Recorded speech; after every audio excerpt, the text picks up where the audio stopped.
Hello everyone, मोर नाम इक्रामुल सरकार और तुम्हारे चाई आसा सरकार क्लासेस 8 यूट्यूब चैनल। तो मैं এটা সিরিজ স্টাर्ट কৰিছো যে এটাকৈ টপিক লম আৰু সেই টপিকৰ ভিতৰত যিমান কেইটা কোশ্চেন আহিব লগা কোশ্চেন বা প্ৰিভিয়াস ইয়াৰত এসআই বা আসাম পুলিচ বা থাৰ্ড গ্ৰেডত আহিছে সম্পূৰ্ণ জ্ঞান দিবলৈ মই চেষ্টা কৰিম বুলি সিৰিজটো লৈ আহিছো।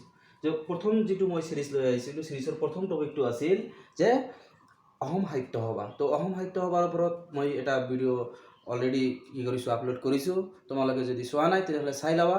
এইটো হ'ল আমাৰ কি টপিক নাম্বাৰ 2 যে অহম বুলি ক'লে কি কয়, অহম বুলি ক'লে মানে টি মানে চাহ। যে মানুহে যেতিয়া অহমৰ কথা শুনে তেতিয়াই ভাবে চাহ মানে টি। তো এই টিৰ ওপৰত কি পৰীক্ষাত আহে কোশ্চেন সেইটো আজি আমি ডিছকাছ কৰিম। যে টিটো কি হৈছে, টিটো অসমীয়াত কি বুলি কয়, আমি চাহ বুলি কওঁ, চাহ ইংৰাজীত কি বুলি কয়, টি বুলি কয়। তো এতিয়া কথা হৈছে যে অসমত কি হ'ল যে চাহৰ আৱিষ্কাৰটো কেতিয়া হ'ল। যে অসমত যেটো প্ৰথম চাহ আৱিষ্কাৰ সেইটো হৈছিল 1823 কোনে আৱিষ্কাৰ কৰিছিল, ৰবাৰ্ট ব্ৰুছে কি কৰিছিল চাহ আৱিষ্কাৰ কৰিছিল। তাৰপিছত কি হৈছে যে চাহৰ কি হৈছে বৈজ্ঞানিক নাম বা সাইন্টিফিক নেমটো কি আছিল, কেমেলিয়া সিনেনসিস।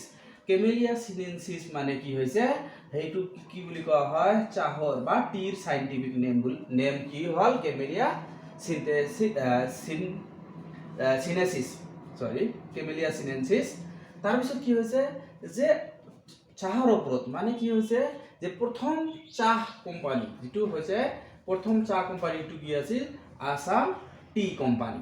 তো এতিয়া কথা হৈছে যে অসমৰ কি হৈছে যে প্ৰথম চাহ বাগিচা ক'ত আছিল বা অসমৰ প্ৰথম চাহ বাগিচাটো ক'ত আছিল, চাবুৱাটো ক'ত আছিল, ডিব্ৰুগড়ত। আৰু এই যেটো চাহ বাগিচা সেইটো কি হৈছিল 1837। তো এতিয়া কথা হৈছে যে পৃথিৱীৰ আটাইতকৈ ডাঙৰ চাহ নিলাম কেন্দ্ৰ ক'ত আছে, গুৱাহাটীত আছে।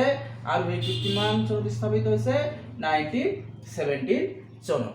তো এতিয়া কথা হৈছে যে চাহটো আৱিষ্কাৰ হ'ল, চাহ আৱিষ্কাৰ কেতিয়া হৈছিল 1823 কোনে কৰিছিলে, ৰবাৰ্ট ব্ৰুছে। তো এতিয়া কি হৈছে প্ৰথম অসমীয়া কি হৈছে চাহ খেতিয়কখন সেইটো হ'ল কি হৈছে আমাৰ মণিৰাম দেৱান।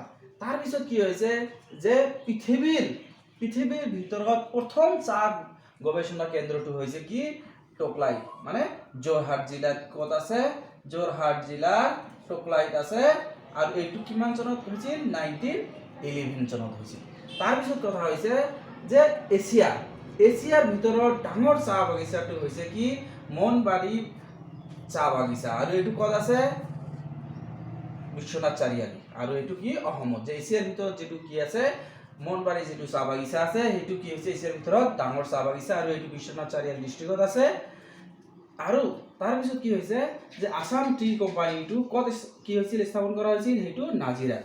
কিন্তু এইটো কি হৈছিল স্থানান্তৰ কৰা হৈছিল, মানে শিফটেড টু কলকাতা। কিমান চনত কৰা হৈছিল 1965 বুলি 1965 কি হৈছে 1965 চনত কি কৰা হৈছে শিফট কৰা হৈছিল বা এই নাজিৰা অসমৰ পৰা কি কৰা হৈছিল স্থানান্তৰ কৰা হৈছিল ক'ত, কলকাতালৈ। এতিয়া কলকাতা বুলি কয়। আৰু দুটা কোশ্চেন বহুত বাৰে আহি থাকে, সেইটো হ'ল কি যে টি সিটি অফ ইণ্ডিয়া কাক কোৱা হয় বা কোনটো জাগাত টি সিটি অফ ইণ্ডিয়া বুলি কোৱা হয়, ডিব্ৰুগড়। আৰু এইটো মনত ৰাখিবা যে হাইয়েষ্ট নাম্বাৰত চাহ বাগিচা ক'ত আছে, ডিব্ৰুগড়ত আছে। তাৰপিছত কথা হ'ল যে T capital of the world এইটো কি বুলি কোৱা হয়, যোৰহাট। তো তোমালোকে ভালকে মনত ৰাখিবা যে টি সিটি অফ ইণ্ডিয়া কি হ'ল ডিব্ৰুগড় আৰু T capital of the world হ'ল কি যোৰহাট। তো টি সম্বন্ধে বা চাহ সম্বন্ধে যিমান মানে কোশ্চেন আহিছিল সব কোশ্চেনৰ এনসাৰ ইয়াতে মোৰ হিচাপত পাই যাবা। সবটো মানে চাহ ৰিলেটেড যিবিলাক বস্তু আছে জানিবলগীয়া বস্তু আছে সব মই ডিছকাছ কৰিলোঁ। আৰু যদি তোমালোকৰ এই ভিডিঅ'টো ভাল লাগে তেনেহ'লে কি কৰিবা, এই ভিডিঅ'টো শ্বেয়াৰ কৰিবা। আৰু তোমালোকে কি কৰিবা, এই চেনেলটো ফ'ল' কৰিবা, ভাল ভিডিঅ' পাই থাকিবা। ধন্যবাদ।